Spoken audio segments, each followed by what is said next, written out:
Hello, എല്ലാവർക്കും ഇഷ്ടപ്പെടുന്ന അടിപൊളി ഫ്രൂട്ട് വെറൈറ്റി ആണല്ലേ ചാമ്പയ്ക്ക. ചാമ്പയ്ക്കയിൽ തന്നെ ഏറ്റവും നല്ല വെറൈറ്റി ഏതെന്ന് ചോദിച്ചു കഴിഞ്ഞാൽ എൻ്റെ പേഴ്സണലി അഭിപ്രായമാണ് ദൽഹരി ചാമ്പ. വെറുതെ പറയുന്നതല്ല കേട്ടോ, മധുരം കൊണ്ടാണെങ്കിലും ടേസ്റ്റ് വൈസ് ആണെങ്കിലും എനിക്ക് ഏറ്റവും ഇഷ്ടപ്പെട്ടത് ദൽഹരി വെറൈറ്റിയാണ് കേട്ടോ. തായ്ലാൻഡ് വെറൈറ്റികളും അതുപോലെ തന്നെ നാടൻ വെറൈറ്റികളും ഗ്രീനും വൈറ്റും അതുപോലെ തന്നെ പിങ്കിഷും എല്ലാ കളേഴ്സിലുള്ളതും കഴിച്ചിട്ടുണ്ട്. പക്ഷേ ദൽഹരി കഴിക്കുന്ന നമുക്ക് ആ ഒരു ടേസ്റ്റ് മറ്റേതിലും കാണാറില്ല കേട്ടോ.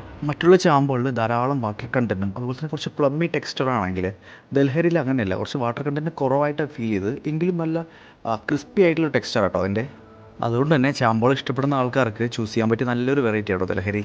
ലെയർ പ്ലാന്റ്സ് ആണെങ്കിൽ നമുക്കൊരു 1 ഇയർ കൊണ്ട് തന്നെ കായ്ച്ചു തുടങ്ങും കേട്ടോ. വീടുകളിൽ ഡ്രമ്മിലോ ഈവൻ ഇതുപോലെ ഗ്രോ ബാഗിൽ പോലും നമുക്ക് ഈസി ആയിട്ട് വളർത്തിയെടുക്കാൻ പറ്റും. അത് മതി. ക്രിസ്പിയാ. കുറച്ച് ഹാർഡാണ്, കുറച്ചും കൂടെ ആവണം. അതിലുണ്ട്. ഫ്രൂട്ട് പ്ലാന്റ്സ് പർച്ചേസ് ചെയ്യാൻ ആഗ്രഹിക്കുന്ന ആൾക്കാർക്ക് നമ്മുടെ വെബ്സൈറ്റ് വഴി ഈസി ആയിട്ട് ഓർഡർ ചെയ്യാവുന്നതാണ് കേട്ടോ. heavengarden150.com എന്നാണ് വെബ്സൈറ്റിന്. അതുപോലെ തന്നെ കൂടുതൽ അപ്ഡേറ്റ്സിനായിട്ട് നമ്മുടെ അക്കൗണ്ട് ഫോളോ ചെയ്ത് വെച്ചോളൂ. Thank you.